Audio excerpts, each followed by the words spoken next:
বাংলাদেশের জন্য আনন্দময় ভোর আনলো টাইগাররা। জাকির আলীর ব্যাটিং তাণ্ডব, তাইজুলের শিকার 5 উইকেট। 15 বছর পর বিধ্বংস ক্যারিয়ার। ভারতের পররাষ্ট্রনীতি ব্যর্থতার জেরেই দূতাবাসে হামলা, বলছেন বিশ্লেষকরা। আন্তর্জাতিক মহলে অভিযোগ দেওয়ার পরামর্শ। ভারতের পররাষ্ট্রনীতি পুরো পাগল হয়ে গেছে এবং তারা কি করবে না করবে কিছুই বুঝে উঠতে পারছে না। সার্বভৌমত্ব অখণ্ডতার প্রশ্নে ভারতকে এক চুলও ছাড় নয়, হুঁশিয়ারি বৈষম্য বিরোধী ছাত্রদের। সব গোপন চুক্তি প্রকাশের আহ্বান। যেই অসম চুক্তিগুলো হয়েছে, গোপন চুক্তিগুলো হয়েছে, সেটি যেন প্রকাশ করা হয়। আগরতলা দূতাবাসে হামলার ঘটনায় ভারতীয় হাই কমিশনারকে তলব। মিশন থেকে ভিসা ও কনসুলার সেবা বন্ধের সিদ্ধান্ত। জাতীয় ঐক্যের ডাক দিবেন ডক্টর মোহাম্মদ ইউনূস। আজ প্রধান রাজনৈতিক দলগুলোর সঙ্গে সংলাপ, কাল বসবেন ধর্মীয় নেতাদের সঙ্গে। প্রাথমিকের পাঠ্যবইয়ে আসছে পরিবর্তন, থাকবে গণ অভ্যুত্থান শহীদদের কথা। বাজাবে শেখ মুজিব ও হাসিনা কিনে অতিরঞ্জন।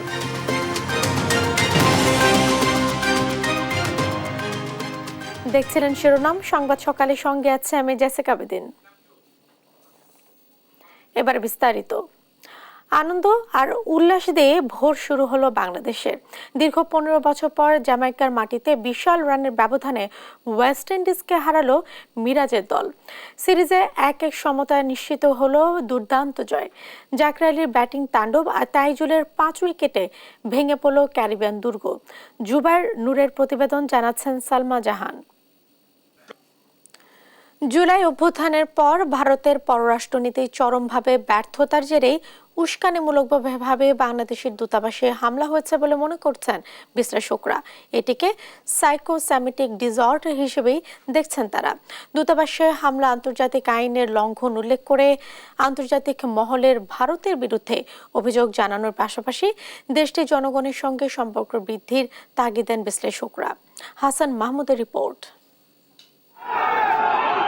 সোমবার আগরতলায় বাংলাদেশ সহকারী হাইকমিশনে দলবল নিয়ে হামলা চালায় হিন্দু সংঘর্ষ সমিতি। বিপর্যস্ত হয় বাংলাদেশ মিশনের নিরাপত্তা বেষ্টনী, ফলকসহ বিভিন্ন অবকাঠামো। জুলাই অভ্যুত্থানের পর ভারতে নানাভাবে বাংলাদেশ বিরোধী ন্যারেটিভ তৈরি করেছে বিজেপি সহ উগ্র হিন্দুত্ববাদী সংগঠনগুলো। তবে দূতাবাসে হামলার ঘটনাকে কোনোভাবে হালকা করে দেখছেন না আন্তর্জাতিক সম্পর্ক বিশ্লেষকরা। বাংলাদেশ বিরোধী পুরো ঘটনাকে ভারতের পররাষ্ট্রনীতির বিপর্যয়ের ফল বলে মনে করছেন তারা।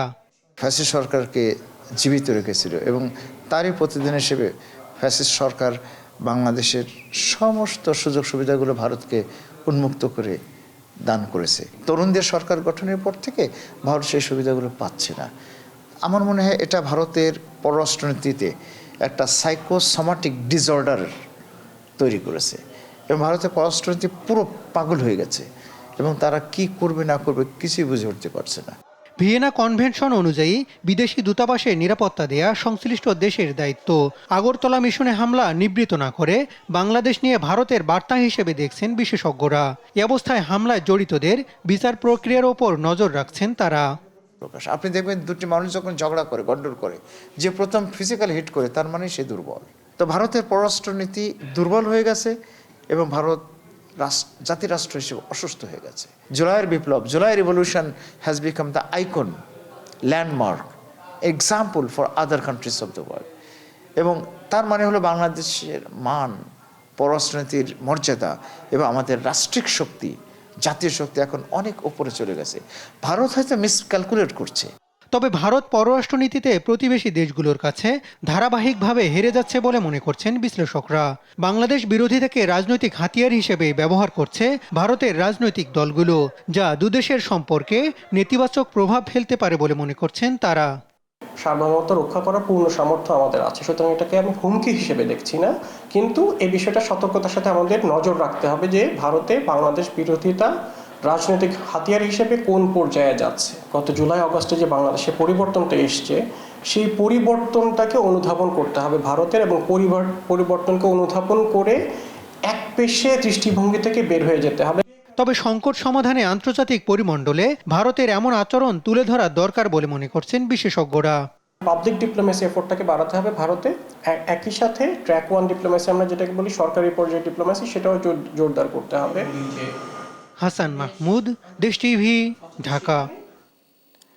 দেশের সার্বভৌমত্ব ও অখণ্ডতার প্রশ্নে ভারতকে এক চুলও ছাড় দেওয়া হবে না বলে মন্তব্য করেছেন বৈষম্য বিরোধী ছাত্র আন্দোলনের আহ্বায়ক হাসনাত আব্দুল্লাহ। যমুনায় প্রধান উপদেষ্টার সাথে সাক্ষাৎ শেষে একথা জানান তিনি। বলেন, ভারতের সঙ্গে সম্পর্ক হলে হবে ন্যায্যতার ভিত্তিতে। কায়েস রাহাতের রিপোর্ট। মঙ্গলবার সন্ধ্যায় যমুনায় প্রধান উপদেষ্টা ডক্টর মোহাম্মদ ইউনূসের সাথে বৈঠক করেন বৈষম্য বিরোধী ছাত্র আন্দোলনের নেতারা। এ সময় দেশের সার্বিক পরিস্থিতি নিয়ে আলোচনা করেন তারা। বৈঠক শেষে সাংবাদিকদের সাথে কথা বলেন দলটির কেন্দ্রীয় সমন্বয়করা। জানান, বর্তমানে দেশের মাঠ পর্যায়ের পরিস্থিতি তথা সাধারণ মানুষ কি ভাবছে তা জানতেই ডাকা হয়েছে তাদের। তো হচ্ছে দেশের যে মাঠের যে পরিস্থিতিটা এবং হচ্ছে বিদেশি যে পরিস্থিতিটা, এটা নিয়ে আলোচনা হয়েছে। যে আমাদের কাছ থেকে সাবজেক্ট জানতে চাইছেন যে হচ্ছে দেশের কৃষকরা, মজুররা, রিক্সা শ্রমিকরা, গার্মেন্টস শ্রমিকরা আমাদেরকে নিয়ে কীভাবে এবং হচ্ছে সরকার তাদের জন্য কীভাবে কী করতে পারে সেই সকল বিষয় নিয়ে জানতে চাইছেন। আমরা জাস্ট হচ্ছে দেশের কী পরিস্থিতি, ক্যাম্পাসগুলোর কী পরিস্থিতি এবং দেশের মানুষ কী ভাবছে সরকারকে নিয়ে, সরকারকে কী করা উচিত সামনের দিকে এবং প্রশাসনিক ব্যবস্থা কীরকমভাবে চলছে, আমরা গ্রাউন্ড রিয়েলিটিটা সরকারের কাছে তুলে ধরতে চেয়েছি। এ সময় ভারতের প্রসঙ্গে হাসনাত আব্দুল্লাহ জানান, ভারতের সাথে সম্পর্ক হবে ন্যায্যতার ভিত্তিতে। একই সাথে ফ্যাসিস্ট সরকারের সাথে ভারতের যেসব গোপন চুক্তি হয়েছে তা প্রকাশ করার দাবি জানান তিনি।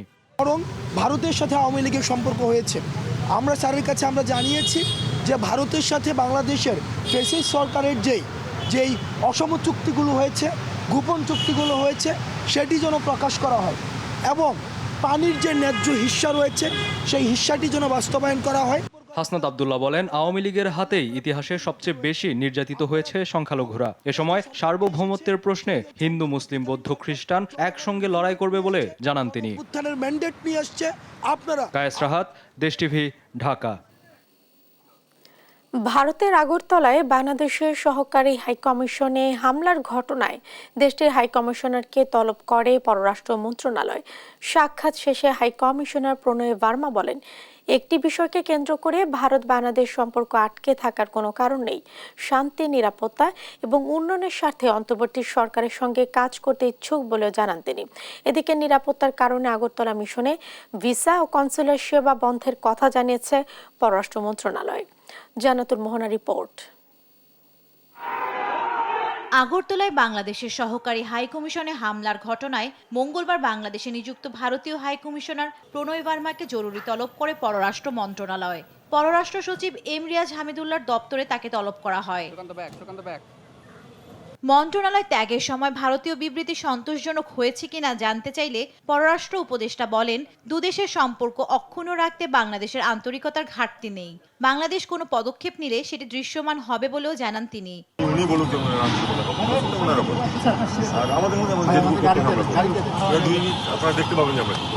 বৈঠক শেষে ভারতীয় হাইকমিশনার জানান, ভারত বাংলাদেশের সম্পর্ক বহুমাত্রিক। একটি বিষয়কে কেন্দ্র করে দুই দেশের সম্পর্ক আটকে থাকার কোনো কারণ নেই। We have such wide-ranging relationship, multifaceted relationship, and as I've said, you cannot reduce it to one issue or one agenda. We are working across so many issues, and we really want to build a positive, stable, constructive relationship moving forward. There's so many things we are doing. There are so many interdependencies we have, and we want to build on those interdependencies to mutual benefit. তিনি আরো বলেন, শান্তি, নিরাপত্তা এবং উন্নয়নের স্বার্থে অন্তর্বর্তী সরকারের সাথে কাজ করতে ইচ্ছুক Bharat. Our cooperation benefits our two peoples. The number of positive developments that have taken place in our relationship in the last few months, whether it is trade, it is power transmission, supply of essential commodities, we have maintained a lot of positive momentum in the relationship. We are willing to engage with the interim government of Bangladesh, and we remain interested in working with the government of Bangladesh to fulfill our shared aspirations for peace, security and development. এছাড়া ভারত বাংলাদেশের বন্ধুত্বপূর্ণ সম্পর্ক বজায় থাকবে বলেও জানান ভারতীয় এই কূটনীতিক। জান্নাতুল মোহনা, দেশ টিভি, ঢাকা। ভারতীয় লোকসভায় বাংলাদেশে হিন্দু ও অন্যান্য সংখ্যালঘুর উপর নির্যাতন হচ্ছে এমন মিথ্যাচার করেন তৃণমূল নেতা সুদীপ বন্দ্যোপাধ্যায়। এক সময় কেন্দ্র সরকারের ব্যবস্থা নেওয়ার দাবি করেন তিনি। এদিকে বাংলাদেশে জাতিসংঘের শান্তি বাহিনী পাঠানোর প্রসঙ্গে মমতা বন্দ্যোপাধ্যায়ের মন্তব্য ভিত্তিহীন বলে মন্তব্য করেন লোকসভার এমপি শশী থারুর। নীরব দাসের report. but the people of ভারতীয় লোকসভায় বাংলাদেশ প্রসঙ্গে আবারও বোমা ফাটালেন মমতা নেতৃত্বাধীন তৃণমূল কংগ্রেস। বাংলাদেশের বর্তমান পরিস্থিতির উপর নজর দিয়ে ভারতের কেন্দ্রীয় সরকারকে সরাসরি হস্তক্ষেপের আহ্বান জানান নেতাকর্মীরা। প্রতিবেশী দেশে হিন্দু সংখ্যালঘুদের উপর চলছে নির্যাতন, এমন মিথ্যাচার রটিয়ে ভারতীয় সরকারকে দ্রুত ব্যবস্থা নেওয়ার দাবি জানান সুদীপ বন্দ্যোপাধ্যায়। এছাড়া তৃণমূল নেত্রীর সুরে সুর মিলিয়ে বাংলাদেশের সকল সংখ্যালঘুদের উপর নির্যাতন বন্ধের দাবিতে কেন্দ্রীয় সরকারের দৃষ্টি আকর্ষণ করেন উপস্থিত নেতারা। সোমবার তৃণমূল নেত্রী মমতা বন্দ্যোপাধ্যায় বাংলাদেশ নিয়ে মিথ্যাচার শুরু করেন। লোকসভায় দাঁড়িয়ে বলেছিলেন, বাংলাদেশে হিন্দু সংখ্যালঘুদের উপর নির্যাতন করা হচ্ছে, নির্যাতিত হচ্ছে অন্যান্য সংখ্যালঘুরাও। এতে দেশটির কেন্দ্রীয় সরকারকে অবিলম্বে সেখানে শান্তি বাহিনী পাঠানোর প্রক্রিয়া শুরুর আহ্বান জানান তিনি। প্রয়োজনে বাংলাদেশের অন্তর্বর্তী সরকারের সাথে আলোচনা করে এই পদক্ষেপ নেয়ার দাবি জানান পশ্চিমবঙ্গের মুখ্যমন্ত্রী।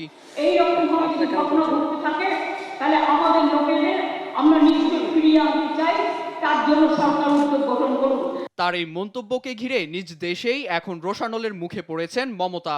মঙ্গলবার রাজ্যসভার অধিবেশন শেষে কংগ্রেস এমপি শশী রাথোর জানান, মুখ্যমন্ত্রী মমতা ঠিক কি বুঝে বাংলাদেশে জাতিসংঘ শান্তিরক্ষীদের মোতায়েন করতে বলেছেন তা স্পষ্ট নয়।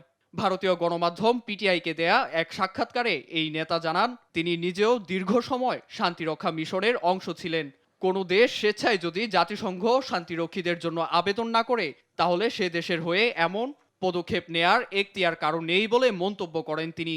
এছাড়া কোনো দেশ যদি পুরোপুরি বিধ্বস্ত পরিস্থিতির শিকার হয়, তখনই সেই দেশের সরকার প্রধান আন্তর্জাতিক শান্তি বাহিনীর সহায়তার জন্য প্রস্তাব তুলতে পারেন বলে জানান তিনি। নীরব দাস, ডেস্ক রিপোর্ট, দেশ টিভি।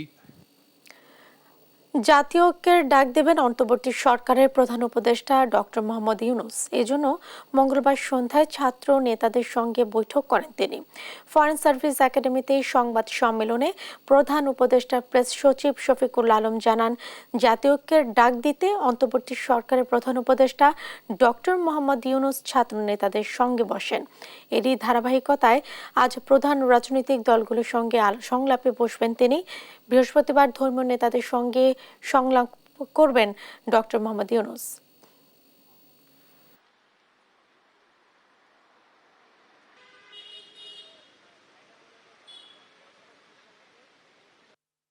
আগামীকাল উনি বাংলাদেশের সমস্ত পার্টির সাথে, মেজর পার্টিগুলোর সাথে যারা সবাইকে উনি ইনভাইট করেছেন, একটা ডায়ালগ হবে আর কি, তাদের সাথে কথা হবে এটা। এবং পরের দিন যে উনি রিলিজিয়াস যারা গ্রুপ আছেন তাদেরকে উনি একটা ডায়ালগে আহ্বান করেছেন, তাদের সাথে উনি বসবেন। এবং এই পুরোটার এই দুইটা মিটিংয়ের উদ্দেশ্য হচ্ছে যে ন্যাশনাল ইউনিটি, উনি ন্যাশনাল ইউনিটির ডাক দিবেন। জুলাই আগস্টে গণহত্যার অভিযোগে আওয়ামী লীগ নেতা আমির হোসেন আমু ও অ্যাডভোকেট কামরুল ইসলামকে আন্তর্জাতিক অপরাধ ট্রাইব্যুনালে আজ হাজির করার কথা রয়েছে। সম্প্রতি প্রসিকিউশনের আবেদন শুনানিতে চেয়ারম্যান গোলাম মুর্তজা মজুমদারের নেতৃত্বাধীন ট্রাইব্যুনাল এই আদেশ দেন। গত 17 অক্টোবর আন্তর্জাতিক অপরাধ ট্রাইব্যুনাল 46 জনের বিরুদ্ধে গ্রেফতারি পরোয়ানা জারি করা হয়েছিল। তাদের মধ্যে সাবেক এমপি আমির হোসেন আমু ও কামরুল ইসলাম।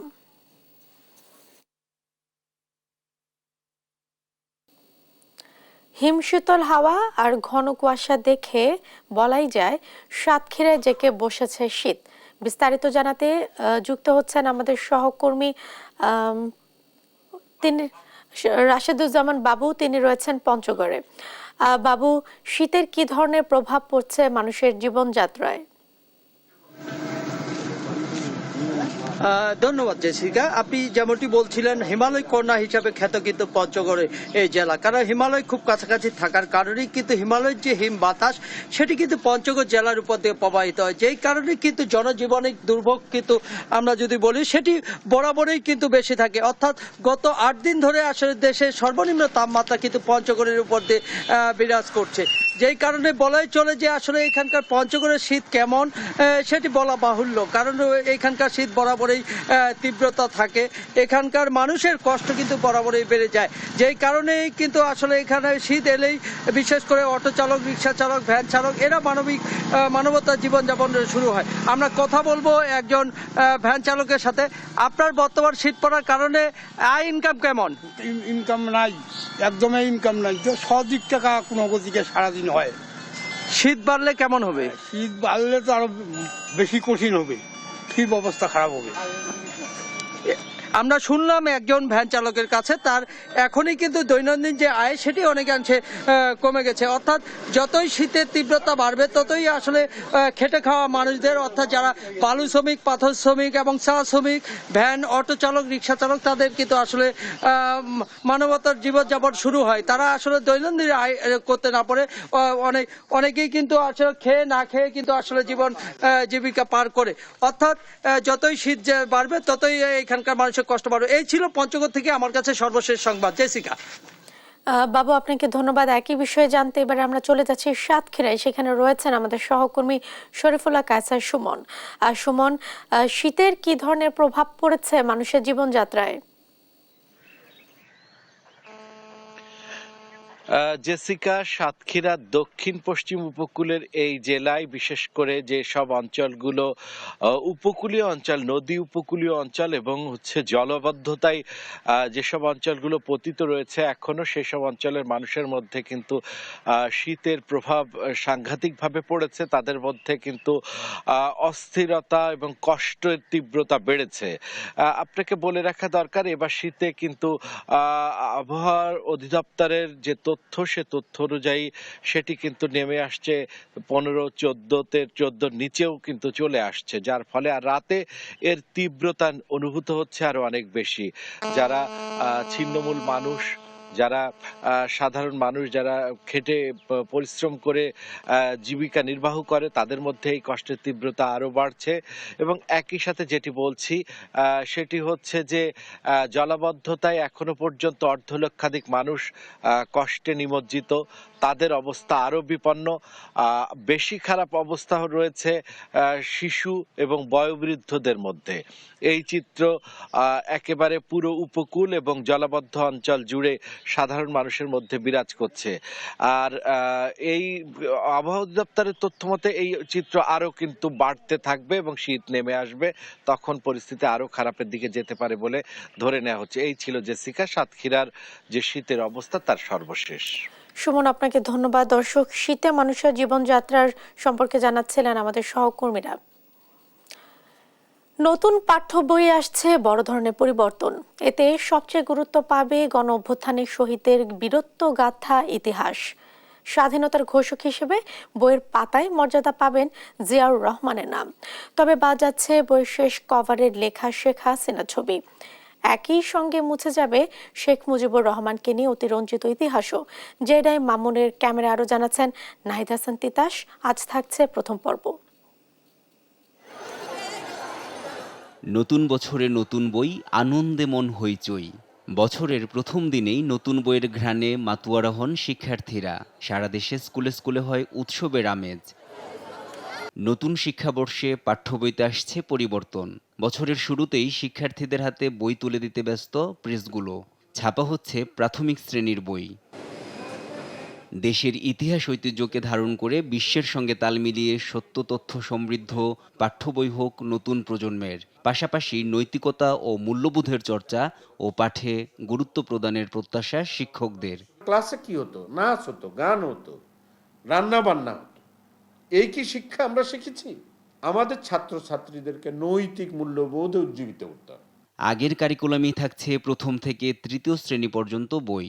তবে চতুর্থ ও পঞ্চম শ্রেণীর বইতে সমাজবিজ্ঞান ও বাংলা বইয়ের রচনায় আনা হয়েছে পরিবর্তন। কারিকুলাম অনুযায়ী ঠিক আছে, যেহেতু প্রাইমারি কারিকুলাম নিয়ে তেমন কোনো আমাদের ডিবেট ছিল না, শুধু 4 এবং 5 গ্রেড এই দুটা বইয়ের ক্ষেত্রে সমস্যা ছিল। সেটা পূর্বের কারিকুলামের প্রভাব এখানে ছিল।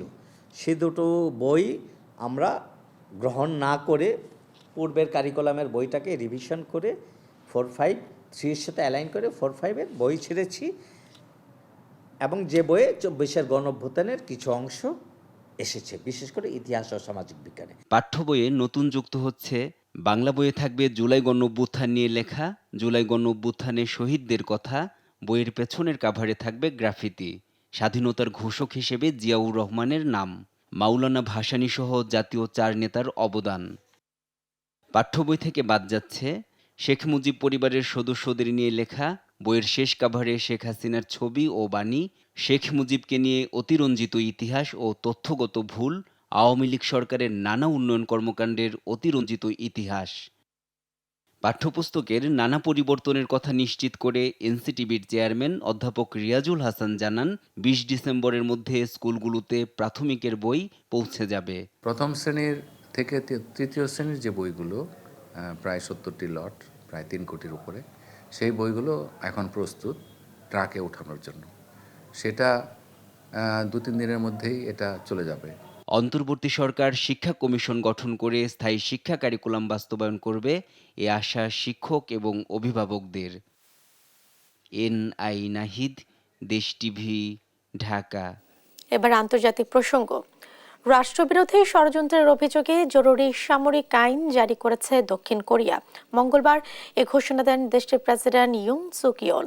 এদিকে প্রেসিডেন্টের সামরিক আইন ঘোষণা প্রত্যাহারে দেশটির সংসদে প্রস্তাব পাশ হয়েছে। ইউন জানান, উত্তর কোরিয়ার কমিউনিস্ট বাহিনী থেকে দেশ রক্ষা ও বিরোধী দলের ষড়যন্ত্র নস্যাৎ করে দিতে এই সিদ্ধান্ত নেওয়া হয়েছে। বলেন, দেশের সাংবিধানিক অধিকার রক্ষার্থে এ সময় সামরিক আইন প্রয়োজন, যদিও কিভাবে এই আইন বলবৎ করা থাকবে এ নিয়ে স্পষ্ট কিছু জানাননি তিনি।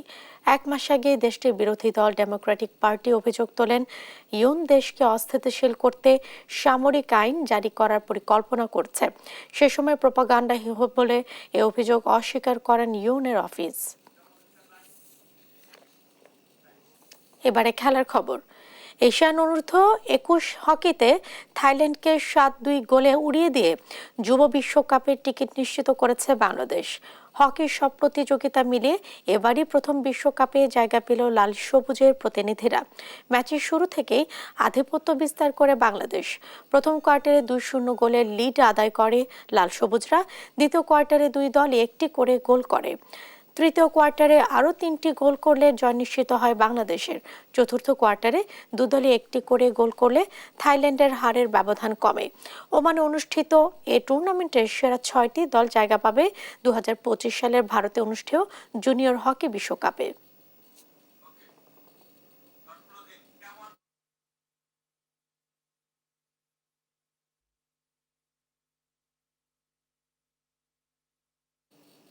এই ছিল এখনকার সংবাদ সকাল। পরের বুলেটিন দেখার আমন্ত্রণ রইল। ধন্যবাদ সাথে থাকার জন্য।